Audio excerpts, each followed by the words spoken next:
எல்லாருக்கும் வணக்கங்க. இன்னைக்கும் 3 முத்தான விஷயம், 3 முத்தான விஷயத்த கொண்டு வரேன். அந்த 3 முத்தான விஷயத்துல முதல் முத்தாய்ப்பா இருக்கிற ஒரு விஷயம் தான். கண்டிப்பா அந்த விஷயத்த கேட்டீங்கன்னா சிரிக்க ஆரம்பிப்பீங்க. ஆனா அது பார்த்தீங்கன்னா, நேரு அவர்கள் இருக்காருல்ல, நேரு வந்து இந்த 888 கோடி இஷ்யூ ஒண்ணு இருக்கு. அப்புறம் திருப்பதிக்கு வந்து 44 லட்சத்த வந்து டொனேட் பண்ணார்ல, அவரு 4 லட்சத்த விடுவித்துள்ளார். 4 லட்சத்த விடுவித்துள்ளாரா? 4 லட்சம் விடுவித்துள்ளார்னா என்ன 4 லட்சத்த? பார்ப்போம். அத கேட்டீங்கன்னா உண்மையிலேயே சொல்றேன், ஷாக்கும் ஆக மாட்டீங்க. இப்படி கீழ குனிஞ்சிட்டு கண்டிப்பா சிரிப்பீங்க. அப்படியா? ஆ? அப்படின்னு நீங்க யோசிக்கிறது எனக்கு தெரியுது. கண்டிப்பா அந்த வீடியோக்குள்ள பாருங்க. முதல் நியூஸா அது சொல்றேன். என்னத்த விடுவிச்சாரு அப்படின்னு சொல்லிட்டு. அதுக்கு அடுத்து பார்த்தீங்கன்னா, பீகார் எலெக்ஷன் ரிசல்ட் வந்துருச்சு. பீகார் எலெக்ஷன் ரிசல்ட்ல அவிங்க அதாவது போன தரத்த விட இந்த டைம் வந்து மாபெரும் வெற்றி அப்படின்னு தான் சொல்லுவோம். டபுள் செஞ்சுரி அடிச்சிருக்காங்க. அந்த டபுள் செஞ்சுரினால 4 ஸ்டேட்டுக்கு அட்வைஸ் சொல்லிக்கிறாங்க. ஆனா இந்த வெற்றிக்கு முக்கியமான காரணம் குடி, அதாவது மது அப்படின்னு சொன்னா நம்பீங்களா? மதுவா? அப்படிங்கிற விஷயத்த என்னடா மது அப்படிங்கிற விஷயத்த டீட்டெயிலா பார்ப்போம். கூடவே இந்த வெற்றி வந்து 4 ஸ்டேட்டுக்கு ஒரு அட்வைஸ் சொல்லியிருக்கு. எந்தெந்த ஸ்டேட்டுக்கு? நம்ம தமிழ்நாட்டுக்கு, இந்த பக்கம் இருக்கிற கேரளா, அப்புறம் அஸ்ஸாமு, அப்புறம் நம்ம பாண்டிச்சேரி. இந்த 4 ஸ்டேட்டுக்கும் அட்வைஸ். என்ன அட்வைஸ்? அடுத்து வந்து இவங்க தான் 4 ஸ்டேட்டுக்குமே வந்து எலெக்ஷன் நடக்கும்போது, அசெம்பிளி எலெக்ஷன் நடக்கும்போது, அதுக்கு வந்து இது அட்வைஸ் சொல்லுது. என்ன அப்படின்னு பார்த்தீங்கன்னா, முக்கியமா தமிழக வெற்றி கழகத்துக்கு நீ காங்கிரஸ் கூட தான் சேர்ந்தே ஆகணும் அப்படிங்கிற கூட்டணி வச்சாகணும் அப்படிங்கிற அட்வைஸ் சொல்லுது. அந்த அட்வைஸ் அதுக்கான சாத்தியக்கூறுகள் என்ன அப்படின்னு சொல்லிட்டு இந்த வீடியோல முழுசா பார்ப்போம். ஓகே, வீடியோக்குள்ள போறதுக்கு முன்னாடி நம்ம எப்பயும் ரெக்வஸ்ட் பண்றது வந்து subscribe button bell icon click பண்ணிருங்க. மறக்காம இந்த வீடியோ ஃபுல்லா பாத்தீங்கன்னா லைக்கும் ஷேரும் கொடுத்தீங்கன்னா பல பேருக்கு சென்றடையும் சொல்லிட்டு வீடியோக்குள்ள போயிடலாம். முதல் விஷயத்த அந்த 4 லட்சத்தை விடுவிச்சாருன்னு சொல்றேன்ல, அந்த 4 லட்சத்தை விடுவிக்கிறத சொல்றதுக்கு முன்னாடி கொஞ்ச நேரம் பாருங்க. பார்த்துக்கிட்டே அப்படியே இந்த சைட்ல போடுற வீடியோவையும் பாருங்களேன்.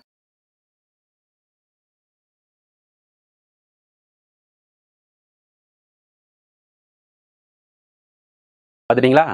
இந்த விஷயம் தான், அதாவது நேரு அவர்களை பத்தி நிறைய விஷயத்த சொல்லிட்டு இருந்தாங்க. சீரியஸா வந்து 888 கோடி அந்த விஷயம் ஒரு பக்கம் இருக்கும். இன்னொரு பக்கம் 44 லட்சம் வந்து டொனேட் பண்ணாரு. என்ன ஏதுன்னு செய்தியாளர்லாம் கேட்டாங்க. அவரும் வந்து அறக்க பறக்க மூச்சு வாங்க அது பதிலும் கொடுத்துட்டாரு. ஒன்றும் பிரச்சனை இல்லை. அது அவங்க விஷயம் ரிசால்வ் பண்ணிட்டு வருவாங்க. நம்ம அதை பேசியாச்சு. ஓகே, அதை பத்தி வந்து நிறைய மீடியா பேசியாச்சு. நாம இப்ப பார்த்தது வந்து இதை பார்த்த உடனே 4 லட்சம் மீன் குஞ்சுகளை வந்து எங்க முக்கொம்பு ஆற்றுல வந்து விட்டுருக்காரு.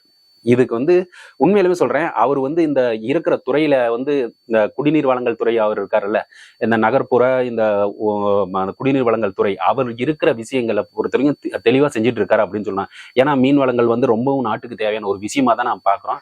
அதனால அவர் வந்து இந்த விஷயத்துல எடுத்து வச்சுட்டு கிண்டல் பண்ணிக்கிட்டு மீம்ஸ் கிரியேட் பண்ணுவோம், அது மாதிரி விஷயங்கள்லாம் பண்ணிட்டு இருக்காங்க.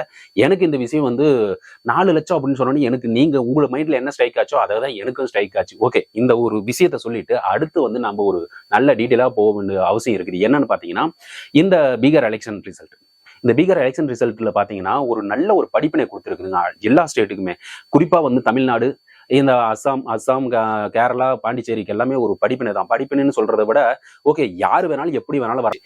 சோ இப்படி எல்லாம் கணக்கு போட்டு பாக்குற சமயத்துல இதுல இருந்து நாம கத்துக்கிற படிப்பினை என்னன்னு பாத்தீங்கன்னா, அவங்க வந்து முக்கியமா சொன்னது, ஏன் நம்ம திருமாவளவன் அவர்கள் கூட இந்த வந்து நம்மளோட பீகார் வந்து பாராட்டினார்னு சொல்லுங்களேன். ஒரு 2 மாசம் நினைக்கிறேன், 1 மாசம் முன்னாடியே நிருபர்கள்லாம் கேட்கும்போது மதுவிலக்கு, பூரண மதுவிலக்கு ரொம்ப ரொம்ப முக்கியமானதா இருக்குது. ஏன்னா பூரண மதுவிலக்கு கொண்ட பீகார் மாநிலத்துல இன்னைக்கு ஜெயிச்சதுக்கு முக்கிய இம்பார்ட்டன்டான ஃபேக்டர் வந்து அந்த பூரண மதுவிலக்கு தான்.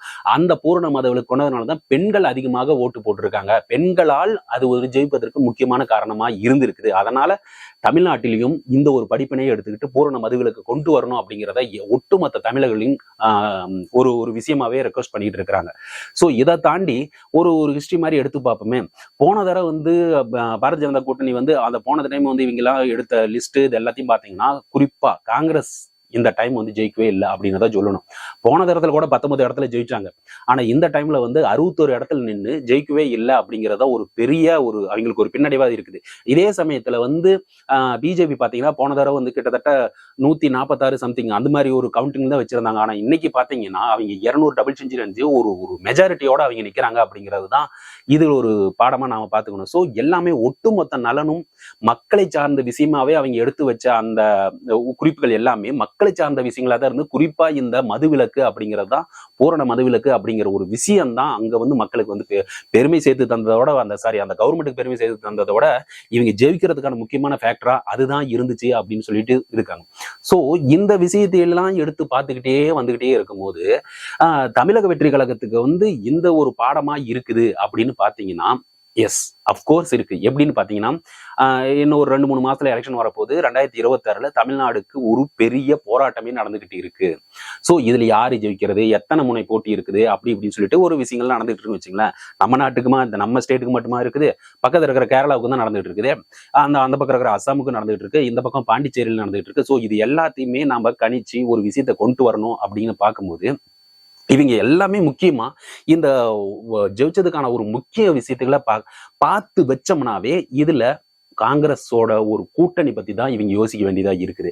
ஏன்னா காங்கிரஸ் எப்படி வந்து இங்க, ஆமாங்க, காங்கிரஸோட முனைப்பு என்னன்னு பாத்தீங்கன்னாவே இந்த பக்கம் இதுவரைக்குமே அவங்களோட ஒரு தோல்வியின் விளிம்பிலே தான் இருந்துகிட்டு வராங்களே ஒழிய வெற்றியான ஒரு இதை வந்து டேஸ்ட் பண்றதுக்கு அவங்களுக்கு வாய்ப்பு இல்லாதவே போயிட்டு இருக்குது. அதுக்கு முக்கியமா இந்த பீகார் எலெக்ஷன் வந்து முக்கியமா நடந்திருக்கிற காரணத்துக்காக அவங்க இனிமேல் வர அசம்பிளி எலெக்ஷனுக்கு தீவிரமா செயல்பட்டு இந்த ஒரு ஜெயிப்பதற்கான அதுக்காக வந்து பழைய கட்சி கூடவே கூட்டணி வைக்கணுமா அப்படிங்கிற ஒரு விஷயத்தையும் அவங்க யோசிப்பாங்க.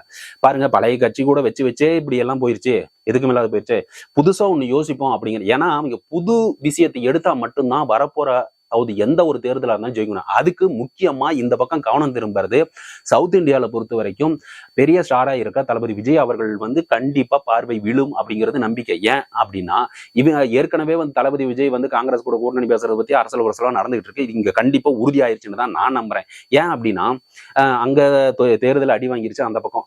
இப்போ இந்த பக்கம் வந்தாங்கன்னா அடுத்த எலெக்ஷன் நம்மள எல்லாத்துக்கும் நடக்க போதா. அப்போ கேரளா சைட்ல வந்து தளபதி விஜயோட மாஸ் பத்தி உங்களுக்கு தெரியும், அது சொல்லவே வேண்டாம். இந்த பக்கம் பாண்டிச்சேரி ரங்கசாமி அவர்கள் கூட வந்து தளபதி விஜய் வந்து எவ்வளவு இணக்கமான ஒரு ஃப்ரெண்ட்ஷிப் அது மெயின்டைன் பண்றாருன்னு உங்களுக்கு எல்லாருக்கும் தெரியும்.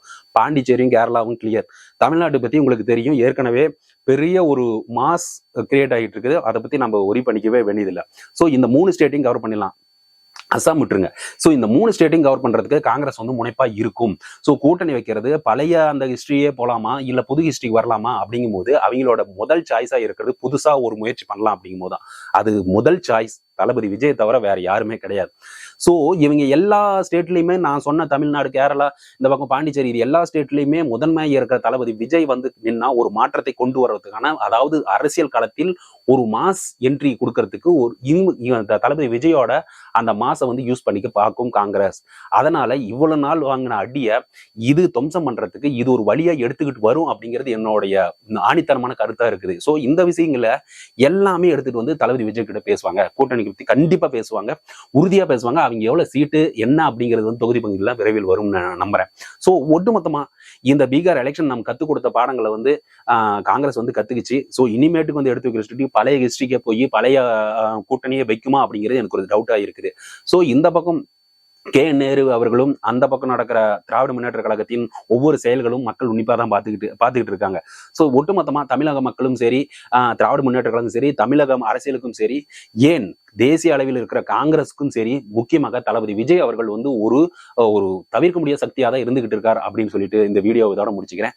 மறக்காம நீங்க இந்த சேனலுக்கு இதுவரைக்கும் ஆதரவு கொடுத்திருந்தா ரொம்ப பெரிய நன்றிகளை சொல்லிட்டு மறக்காம இந்த லைக்கும் ஷேரும் கொடுத்தீங்கன்னா பல பேருக்கு சென்றடையும். அப்புறம் இந்த ஹைப்புங்கிற ஒரு ஆப்ஷனும் வந்துட்டு இருக்கு. ஹைப்பு கொடுத்தீங்கன்னா இன்னும் பல பேருக்கு சென்றடையும் சொல்லிட்டு விடைபெறுகிறேன். நன்றி, வணக்கம்.